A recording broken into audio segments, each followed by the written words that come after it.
No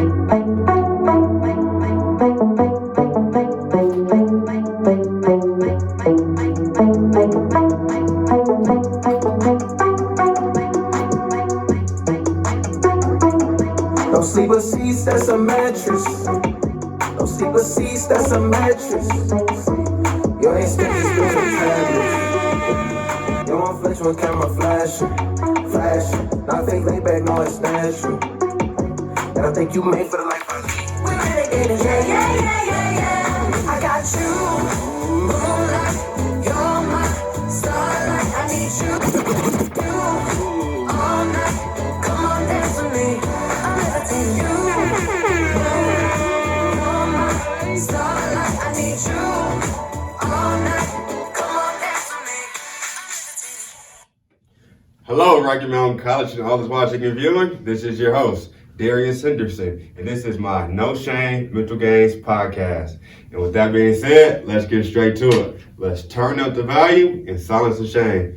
This week's mental health topic focus will be roommates and just how the whole pandemic and COVID has affected our mental health. With that being said, I have two special guests. I have Caden and Elijah. I'm going to briefly just talk about just my personal experiences with just roommates and how that's kind of affected my mental health.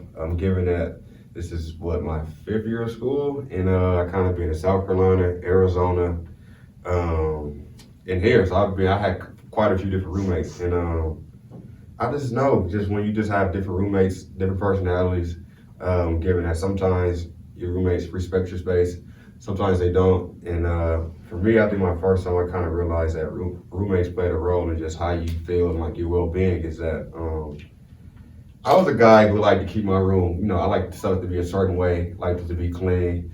And when you have a roommate, you guys share the same space.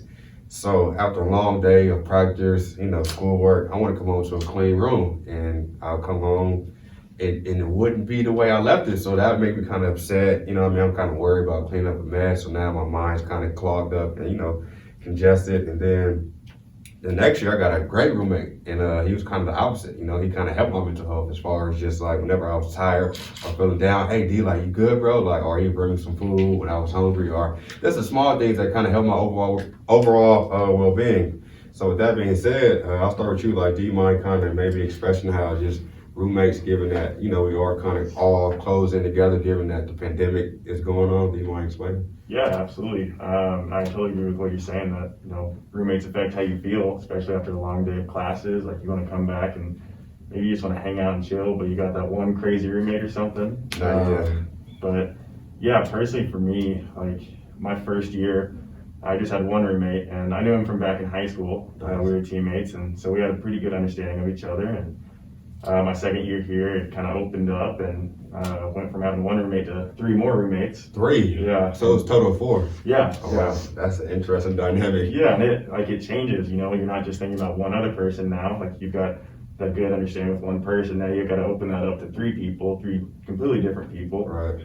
And that was tough for sure, like just coming back after a long day, and everyone has their own thing going on, different schedules even. Right. And it was tough, but I think this year, we finally got it figured out. I'm rooming with, teammates Nice. of mine, so we've all got the same schedule pretty much. When the stresses of like our season come up and stuff, like we're all on the same page, we're all, motivated to get after it and push each other and succeed. Nice. Do you maybe think that maybe if you might have had someone who wasn't on your team who you're an athlete, so I feel like, your schedule's kind of rigorous. Maybe you had someone who wasn't an athlete and they just want to just always kind of like party, stay up late. Do you think that might have played a role in you kind of being like more upset or more like antsy maybe? Oh, absolutely. It boils down to communication, but at the end of the day, like, you don't want to tell someone else what to do. Like, Right. You just kind of have to respect it. And No, it's that fine line of saying, okay, when do I speak up or when do I let him be him? Because we all are own person, our own unique way. yeah, exactly. Right. I think like when it gets to that point, then you got to look at other options that you can take. Like maybe if the healthiest thing is moving out, then maybe you got to take that option. Nice. Okay, what about you? What's your experience as far as roommates and? My freshman year, that could be an entire podcast. Oh man. My freshman year is brutal. I'm from Arizona, so me and this lineman that we didn't get along in high school decided to be roommates just so we didn't have the homesickness, so Right. we could have someone that reminded. But even if you ask anyone back freshman year, he was probably the worst Yeah. roommate ever. Jeez, I mean, I But I don't mean to trash talk him or anything about that, but I was always the team mom or Mr. Clean or Mr. Organizer or anything like that. But it's just always a challenge to always try and keep the dorm situation always clean and stuff, especially after my leg injury. I was bedridden the whole time, so having a dirty roommate like that, it did a heavy toll on my mental health and trying to keep everything clean even when he I had his wasn't one leg. supposed to get out of the Jeez. bed. So I did take the healthy route and moved to another roommate, Nice. also football players, just to keep the same schedule. And they were the best things about my freshman year. And then stepping to sophomore year, I stepped away from the football program just because of the leg injury and focused on track. Nice. So I couldn't get the same football players because it was different schedules and everything Right, like that. right. So I got paired with randos. Okay. And it was 2 golf players and a kid just living his life. And it was definitely a different take with having a teammate to always be there and always have your schedule like that. And then with this year, I matched with the same kid I roommate freshman year, and we've been best friends since freshman year. And it's definitely a huge difference Nah, for having sure. a close friend rather than randos or a person that just simply reminds you of home. So, No, I agree because this year, I mean, this last year too, I had Clay, my friend DP, I have Nick this year, and they all been great roommates as far as just like making sure that if we have practice at a certain time, hey, we got practice. You know what I mean? Like, oh wow, like I maybe we forgot if I had someone else because we got the same schedule. But you guys brought up a great point as far as just like when to know or make a healthy choice for yourself, knowing okay, maybe I should get out. So like, when do you guys when is the time when that time comes? Like when, like what exactly, like okay, this is it. I need to maybe explore other options. well, in my case, I'm usually a person that tries to avoid conflict, try to make everyone happy and stuff. So, in my experience, I took way too long to separate from roommates. I was at the point where I was about to get physical because it was just he was pushing me to the wall. So, if anything, the healthy point is just seeing the red flags immediately, and it's your choice if you want to stay with that roommate or be on your own, because I know everyone in college is stressed, have their own sports, have their own worries, their own background, that we don't know what's going on until we ask. But at that point, all that really matters is your personal health. So as soon as you believe that your mental health or your happiness or anything like that is going to be affected in order to keep the other roommate happy, then that's the point where you have to. Nice.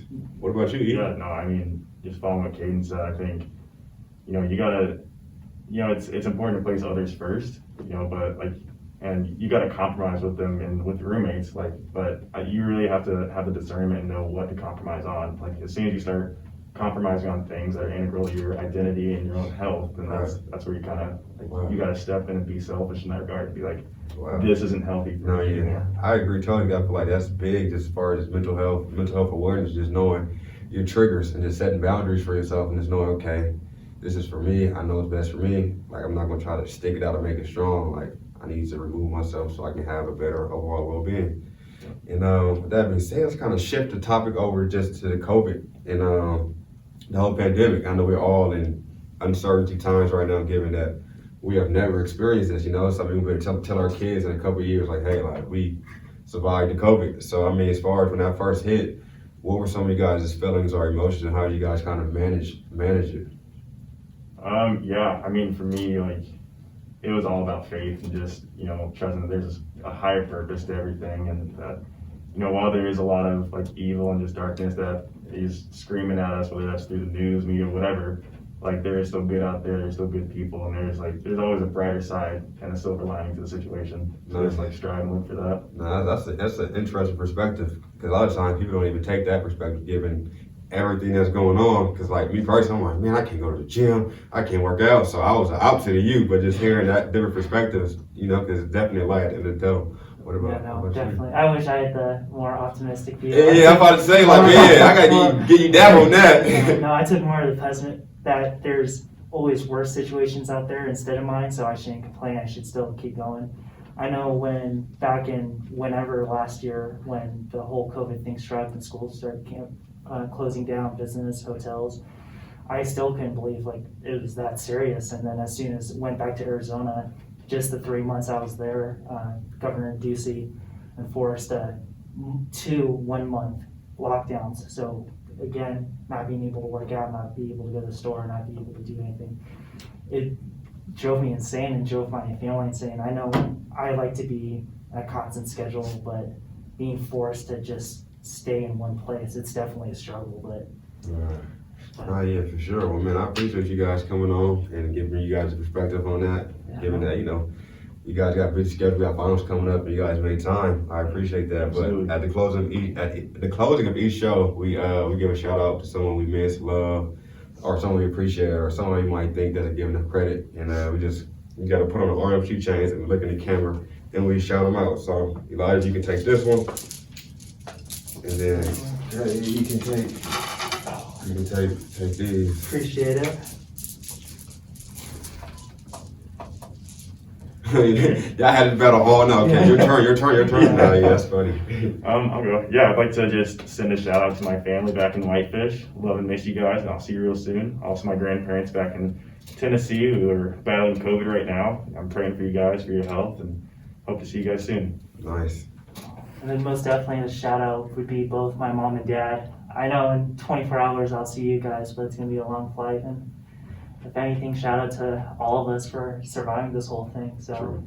we just gotta keep our head up and just keep surviving this. Nice, man. I want to give a shout out to you guys again for coming on. And I want to give a shout out to all my roommates that I had. I want to give a shout out to DA, Juan, DP, Nick, Clay, Treetop, AB, all my close friends that, I created a bond with. And I feel like being in college, if I ever live with you, I just feel like we're going to be boys or we're going to be close, forever, because you create that bond, that everyday bond. So shout out to all my roommates, man. I appreciate y'all. And once again, appreciate y'all for coming on. And I'll see you guys next week.